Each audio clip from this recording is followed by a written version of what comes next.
What if I told you that one of the most dangerous wars in human history never actually ended? That millions died, cities burned, families were torn apart, and yet even today, the two sides are still technically at war. No peace treaty, no closure, just silence, tension, and a border filled with landmines. And here's the real question. Why would a war like that remain unresolved for more than 70 years? What keeps the world frozen in a moment from 1953? Because this isn't just about politics, it's about human psychology, fear, identity, power, and the way trauma can lock entire nations in emotional time. This is the story of the Korean War and why it never truly ended. Number 1. Fear is stronger than logic. In 1950, the Korean peninsula was already divided. After World War II, global powers split the country at the 38th parallel. The North fell under the influence of the Soviet Union. The South aligned with the United States. Two systems, two ideologies, two futures. In the North, Kim Il-sung believed he could unify Korea by force. In the South, Syngman Rhee believed the same, just in reverse. And in June 1950, the North invaded. Within weeks, chaos spread. Cities collapsed. Seoul fell almost immediately. The South nearly disappeared. But here's where psychology begins. Fear activates survival mode. When humans are scared, they don't think long-term, they react. The U.S. saw not just a regional conflict, but the spread of communism. The Soviets saw a test of global influence. Soon the war became bigger than Korea. Under the banner of the United Nations, American-led forces intervened. Then, when those forces pushed north, another fear triggered. China felt threatened. Millions of Chinese soldiers crossed the border. Now, the war was no longer about Korea. It was about global survival. And this is the first psychological trap. Fear escalates conflict faster than logic can stop it. Once people believe their survival is at stake, compromise feels like death. And when entire nations feel this way, war becomes self-sustaining. That's why the fighting dragged on, not because leaders were irrational, but because fear made every risk feel catastrophic. And even today, that fear hasn't disappeared. North Korea fears invasion. South Korea fears sudden attack. Both are locked in survival mode. Number 2. Identity makes conflict permanent. The war didn't just divide land, it divided identity. Before 1945, Korea was one people, one language, one culture. But after the war, something changed. The North built an identity around resistance and isolation. The South built one around growth and global connection. Over decades, this difference became emotional. Imagine growing up in a system where you're told your enemy wants to destroy you. Imagine hearing that message every day from childhood. That shapes your brain. Psychologists call this in-group versus out-group bias. We see our side as good, the other as dangerous. The longer the conflict lasts, the stronger the identity becomes. North Korea became not just a country, but a survival story. South Korea became not just a nation, but a symbol of freedom and success. Now, peace isn't just political, it's personal. If the two Koreas unify, one identity must change, and change threatens stability. This is why conflicts based on identity last longer than those based on territory. Territory can be negotiated, identity cannot. That's why even after the guns stopped in 1953, the emotional war continued. Number 3. Trauma freezes time. The Korean War killed millions. Many were civilians. Cities like Pyongyang were destroyed almost completely. Families were separated overnight. Parents lost children. Brothers fought brothers. And here's the psychological truth. Unresolved trauma keeps people stuck in the past. The war ended with an armistice, not a peace treaty. The Korean Armistice Agreement stopped the fighting, but not the pain. Between the two sides lies the Korean Demilitarized Zone. It is one of the most heavily guarded borders on Earth.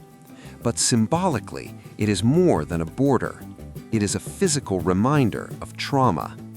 Every soldier stationed there, every landmine, every watchtower keeps the memory alive. In psychology, this is similar to post-traumatic stress.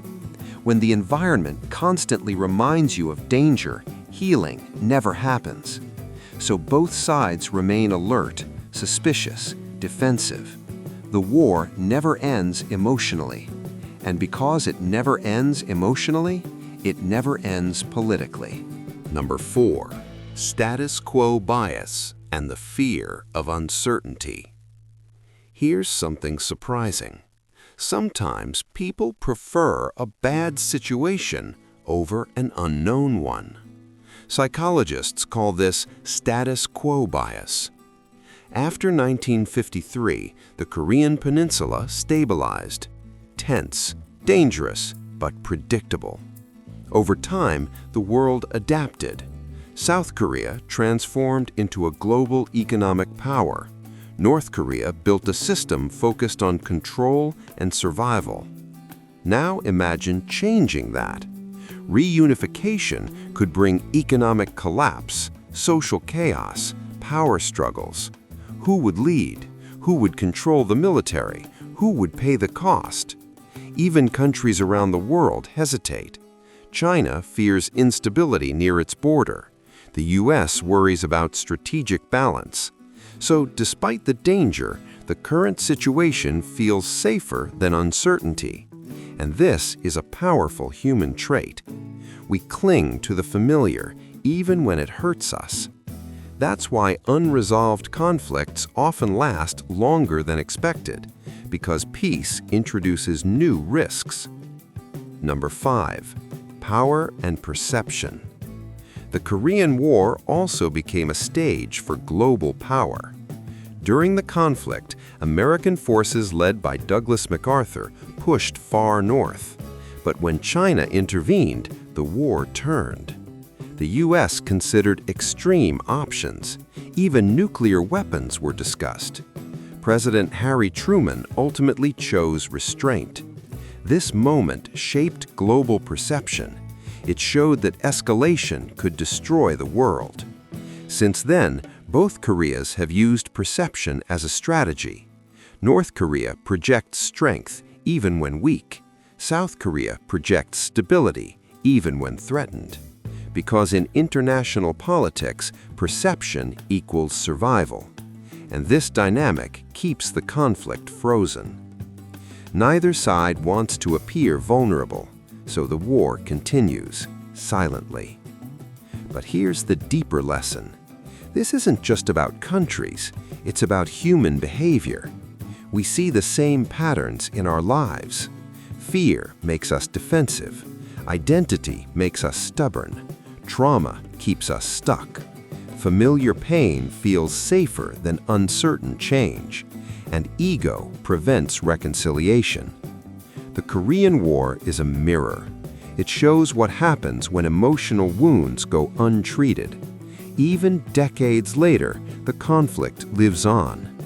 Today, North and South Korea still face each other across the border. Technically, they are still at war. And yet, generations have grown up knowing only this reality. Which raises one final question. Will the war ever truly end? History suggests something powerful. Conflicts end not when enemies defeat each other, but when they understand each other. When fear reduces, when identity becomes flexible, when trauma is acknowledged. This requires emotional intelligence, not just political strategy. It requires empathy at a national level. And that is rare, but not impossible. Because even in the darkest conflicts, small moments of humanity appear. Families reunited, athletes competing together, leaders meeting at borders. Each moment reminds us that beneath politics, people are still human. And that is the greatest hope. So the unresolved ending of the Korean War isn't just a historical mystery, it is a psychological lesson. If we don't confront fear, it controls us. If we don't heal trauma, it shapes our future. If we let identity divide us, we lose connection. And if we choose comfort over courage, we stay stuck. So the real question is not whether Korea will reunify. The real question is whether humanity can learn.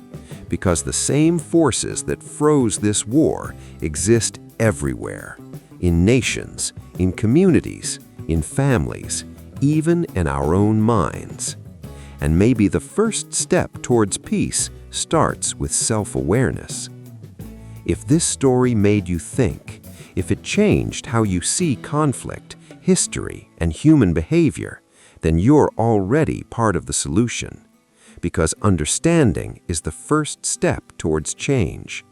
And if you want more deep stories like this, stories that decode history, psychology, and the hidden patterns shaping our world, make sure you stay curious and keep learning. Because the more we understand the past, the better we shape the future.